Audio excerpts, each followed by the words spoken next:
नमस्कार साथियों, स्वागत है आपका आपके अपने YouTube चैनल DS ऑफिशियल शिक्षा में। तो एनसीईआरटी की पॉलिटी की क्लास में अब तक हमने भारतीय संविधान का जो मूल कर्तव्य है नागरिकता है और संघराज्य क्षेत्र है। मूल कर्तव्य, नागरिकता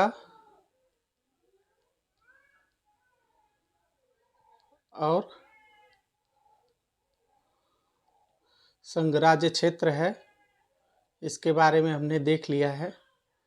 तो हमने देखा कि भारत का जो भाग 1 में कि भारत राज्यों का संघ होगा, इसके बारे में देखा। फिर भाग 2 में देखा हमने कि नागरिकता भारत कैसे प्रदान करता है। उसके बाद हमने देखा कि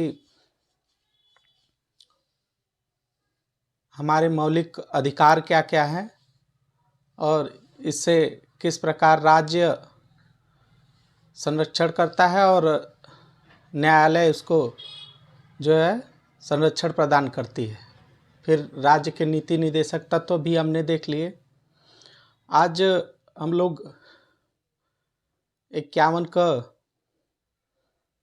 मूल कर्तव्य के बारे में देखेंगे, जो 42वें संविधान संशोधन 1976 द्वारा स्वर्ण सिंह समिति के द्वारा 8 मूल कर्तव्यों को जोड़ा गया एवं उसके आगे के क्रम में 86वां संविधान संशोधन 2002 में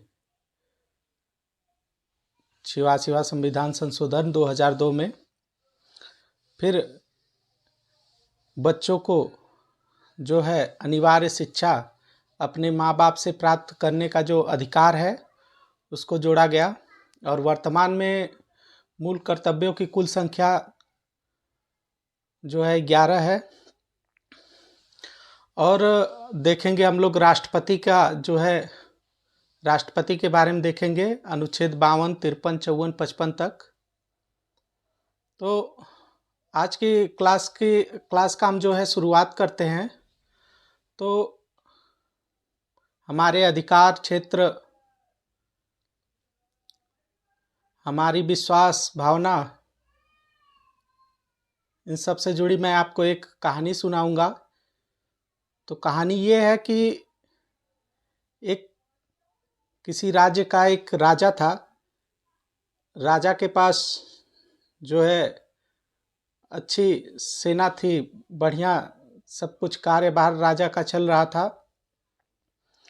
तो राज्य का राजा जिस शयन कक्ष में सोता था, उस शयन कक्ष में एक जुआ रहती थी। तो जुआ जो है अपना राजा डेली सोने आता, उसका जो है खून चूसती, फिर जाके किसी कोने में बैठ जाती। डेली का वही काम था और राजा को भी पता नहीं चलता था, क्योंकि वो बहुत ही चालाकी से कार्य करती थी। अब धीरे धीरे समय बीता और एक दिन ऐसा आया कि राजा सोने आया और उसके कक्ष में एक खटमल भी घुस गया जहाँ जुआ रहती थी। तो खटमल को देख के जुआ बोली कि तुम मेरे अधिकार क्षेत्र में मत आओ, नहीं तो वो उसको भगाने लगी वहाँ से। जब अधिकार क्षेत्र से उसको भगाने लगी तो वहाँ पे राजा ने, वो खटमल ने क्या किया कि बोला कि मैं तुम्हारा मेहमान हूँ और मुझे भगा रही हो, ये तो सही नहीं है। बात होने लगी दोनों में। तब जुआ को खटमल पे दया आई और उसने जो है कहा कि अच्छा ठीक है, रह लो यहाँ पर, लेकिन तुम राजा को काटना मत। आए हो रह लो, लेकिन राजा को काटना मत, उनका खून मत चूसना। तो खटमल बोला कि मैं तुम्हारा मेहमान हूँ और मुझे यहाँ से भगा रही हो, ये तो सही नहीं है। तब जुए को जो है खटमल पे दया आ गई और बोला कि ठीक है, लेकिन सावधानी से जो है खून चूसना, राजा को पता न चले। अब खटमल को जब आज्ञा मिल गई तो वह बहुत ही तेजी से दौड़ा और राजा पे टूट पड़ा और खून चूसने लगा, जिससे राजा को खुजली हुई। राजा जग गया। राजा जगा और उसने आदेश दिया कि इसमें जितने भी परजीवी हैं जो हमें काट रहे हैं उसको निकाल के बाहर फेंक दो। तो खटमल तो जान चुका था कि राजा जग गया है, मेरे काटने से तो मारेगा, इसलिए वो धीरे से जाके एक कोने में छिप गया और जुआ अपनी जगह पे बैठी थी और राजा के जो पहरेदार थे, उसके सेवक थे, वो आए और जुए को जो है मार डाले। तो ये कहानी इसलिए है क्योंकि हमें अपने अधिकार क्षेत्र में किसी को नहीं घुसने देना चाहिए जो हमारा अधिकार क्षेत्र है, और हर व्यक्ति पे भरोसा बिल्कुल नहीं करना चाहिए। हर व्यक्ति भरोसे के लायक नहीं होता, लेकिन मैं ये नहीं कहता हूँ कि पूरी दुनिया पे भरोसा न करें, लेकिन हर व्यक्ति भरोसे के लायक नहीं होता है। फिर देखिए कैसे जुआ जो है मारा गया। तो आइए आज का क्लास का शुरुआत करते हैं, और आप लोग भी अपनी पढ़ाई पूरा जारी रखिए, खूब मेहनत करिए, जिससे आपको जल्द से जल्द सफलता मिले। तो आइए आज के क्लास की शुरुआत करते हैं और देखते हैं अनुच्छेद 51 का नागरिकों के मौलिक कर्तव्य। तो नागरिकों के मौलिक कर्तव्य को देखना है संविधान का। इसमें आपको मैंने पहले ही बता दिया, नागरिकों के कुल 11 मौलिक कर्तव्य हैं। जिसमें पहला कर्तव्य है कि संविधान का पालन करें और उसके आदर्शों, संस्थाओं, राष्ट्रध्वज और राष्ट्रगान का आदर करें। मतलब संविधान का सबसे पहले तो यही बताया गया है, आपके मूल कर्तव्य में है कि आप संविधान का पालन करें और अपने राष्ट्रगान और राष्ट्रध्वज का जो है सम्मान करें, आदर करें। और आपका दूसरा मौलिक कर्तव्य है कि स्वतंत्रता के लिए हमारे राष्ट्रीय आंदोलन को प्रेरित करने वाले उच्च आदर्शों को हृदय में संजोए रखें और उसका पालन करें। मतलब हमारे जो स्वतंत्रता सेनानी थे, अपना जो है पूरा जीवन लगा दिया और फिर हम लोगों को स्वतंत्रता मिली, तो उसका जो है पालन करना चाहिए हमें, और उनके आदर्शों को अपने हृदय में बसा के और लगातार पीढ़ी दर पीढ़ी आगे बढ़ाते रहना चाहिए, जिससे एकता की भावना, जो एक राष्ट्र की भावना है, वो बनी रहे। और तीसरा है कि भारत का संप्रभुता, मतलब भारत की जो संप्रभुता है, एकता और अखंडता की रक्षा करें, उसे अक्षुण्ण बनाएं। यानी 3 में आपको बोला गया है कि भारत की जो संप्रभुता है, जैसे भारत सबको मिला के एक हुआ है, और अखंड भारत है, मतलब भारत के टुकड़े नहीं हो सकते। इसको बनाए रखने के लिए आप जो है उसकी सुरक्षा करें और उसमें अपनापन का भाव लाएं। फिर अनुच्छेद 4 कहता है कि देश की रक्षा करें और आह्वान किए जाने पर राष्ट्र की सेवा करें। किसी भी मुसीबत के समय, जैसे हमारे बीच में अभी बहुत बड़ी महामारी कोविड आई थी, तो उसको दूर करने के लिए कोविड में सब लोगों ने सहयोग किया। तो यही होता है कि देश की रक्षा करें और आह्वान किए जाने पे जो है राष्ट्र की सेवा में तत्पर हो जाएं, राष्ट्र की सेवा करें। फिर जो है अनुच्छेद 51 फिर है 5वां हमारा मूल कर्तव्य है कि भारत के लोग, मतलब भारत के सभी लोग जो हैं, उसमें समरसता और समान भ्रातृत्व की भावना का निर्माण करें। यानी सबको भाईचारा सबसे बनाएं, और जो धर्म, भाषा और प्रदेश या वर्ग आधारित भेदभाव से परे हो, ऐसी प्रथाओं का त्याग करें जो स्त्री के सम्मान के विरुद्ध है। तो ऐसी प्रथाओं का आपको त्याग करना है जो स्त्री के सम्मान के बिल्कुल विरुद्ध हो, उनको जो है अपमानित करती हो। ये प्रथाएं बिल्कुल नहीं होनी चाहिए। और हमारे जो 21वीं सदी का भारत है, इसने ये कर दिखाया है कि स्त्रियों का सम्मान अति आवश्यक है। और उसमें हमारी सरकारें भी बहुत जो है नियम कानून लाई हैं।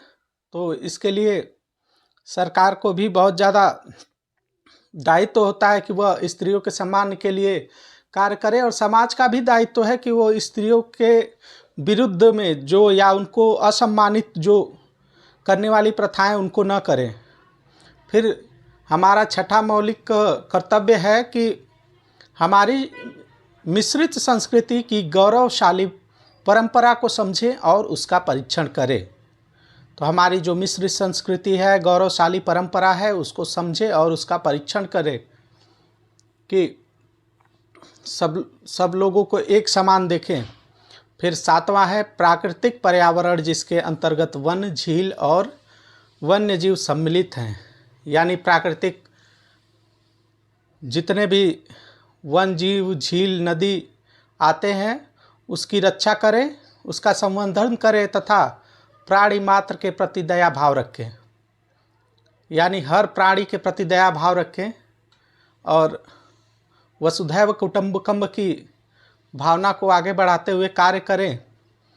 और हर नागरिक का ये कर्तव्य होना चाहिए कि जीवों के प्रति तो कम से कम दया दृष्टि दिखाएं, जिससे हर जीवों का जो मौलिक अधिकार है उसको पूरा किया जा सके। और फिर है आठवां की वैज्ञानिक दृष्टिकोण, मानववाद, ज्ञानार्जन का तथा सुधार की भावना का विकास करें।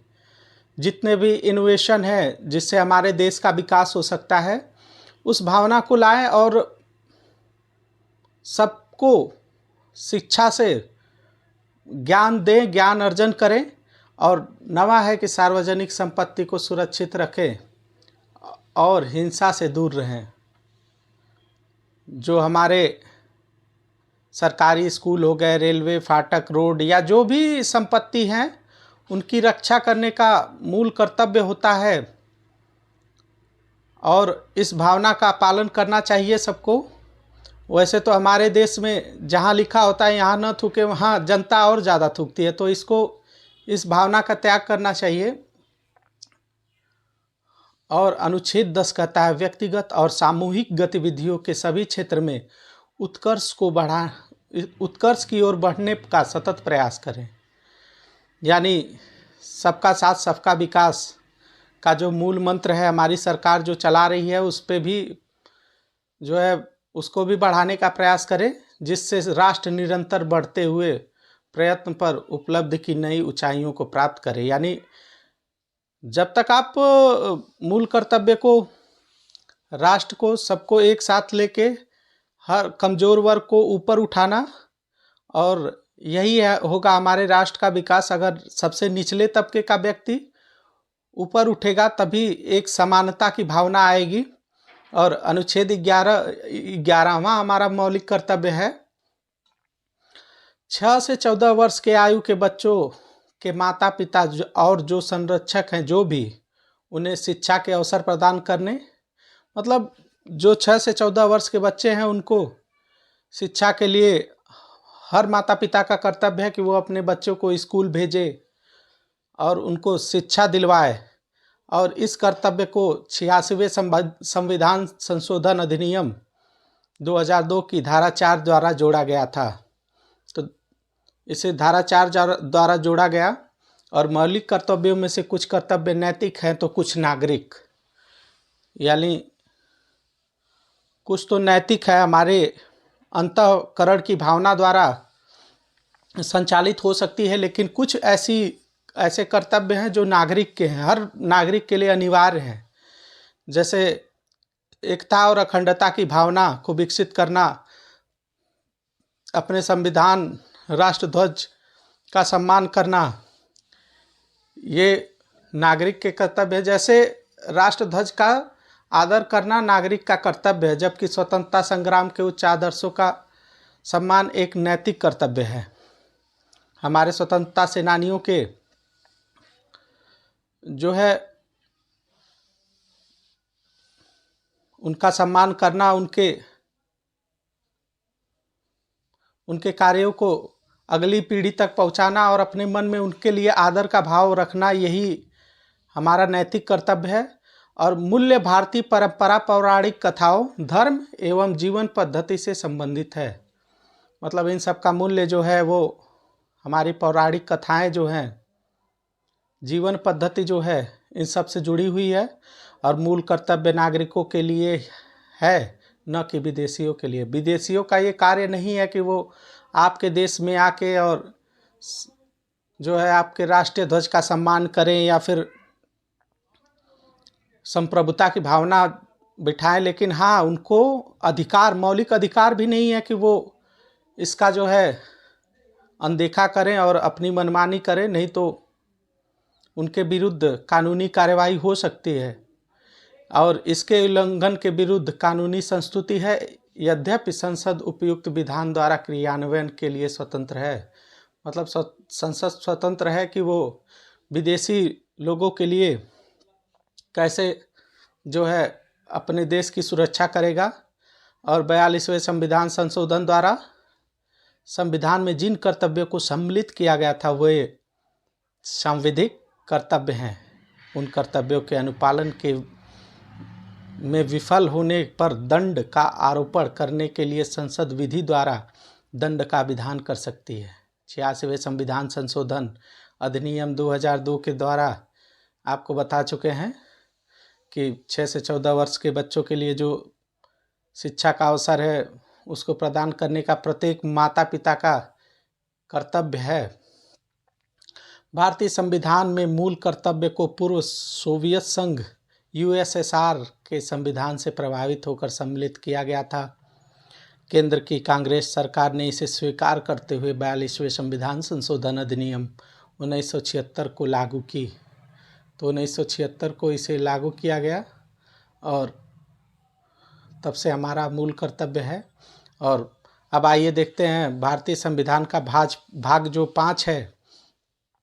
भारतीय संविधान का भाग 5 संघ सरकार से संबंधित प्रावधान क्या क्या है इसको देखेंगे, जिसमें राष्ट्रपति, मंत्रिमंडल ये सब आएगा। तो अनुच्छेद 52 कहता है, यानी 51 क तक देख लिए थे, अब अनुच्छेद 52 कहता है कि भारत का एक राष्ट्रपति होगा। और राष्ट्रपति होगा का जो अर्थ है उसका मतलब कि हमेशा रहेगा, कभी उसका जो पद है वो खाली नहीं हो सकता। और यह पद न तो कभी रिक्त रखा जा सकता और न भी कभी इसे समाप्त किया जा सकता है। फिर अनुच्छेद 53 एक कहता है संघ की सभी कार्यपालिका शक्तियां राष्ट्रपति में निहित होती हैं, जिनका प्रयोग वह संविधान के अनुसार स्वयं को या अधीनस्थ पदाधिकारियों के माध्यम से करता है।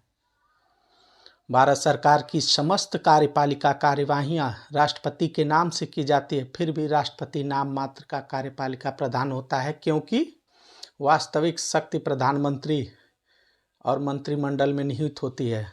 आपने देखा ही होगा, राष्ट्रपति जरूर होते हैं लेकिन सारे कार्यभार सब कुछ प्रधानमंत्री के जिम्मे होता है। राष्ट्रपति का केवल मोहर सिग्नेचर होता है, उनसे केवल अनुमति मांगी जाती है। राष्ट्रपति का निर्वाचन मंडल देखेंगे तो इलेक्टोरल कॉलेज ऑफ प्रेसिडेंट अनुच्छेद 54 भारत के राष्ट्रपति के निर्वाचन मंडल में संसद के दोनों सदनों तथा राज्य विधानसभाओं के निर्वाचित सदस्यों को शामिल करता है। यानी जो निर्वाचन मंडल में संसद के दोनों सदन हैं उसके राज्य विधानसभाओं के निर्वाचित सदस्यों को शामिल करता है। इस प्रकार राष्ट्रपति के निर्वाचन में लोकसभा एवं राज्यसभा के निर्वाचित सदस्य तथा राज्यों और केंद्र शासित प्रदेशों की विधानसभाओं के निर्वाचित विधायक भाग लेते हैं। साथियों, आज के लिए बस इतना ही। मिलते हैं हम आपसे फिर अगली क्लास में आगे के अनुच्छेदों के साथ और रोचक कहानी के साथ। तब तक के लिए जय हिंद, जय भारत, भारत माता की जय। हमारे चैनल को लाइक, सब्सक्राइब, शेयर करें, अपने मित्रों दोस्तों को जोड़ें। जय हिंद।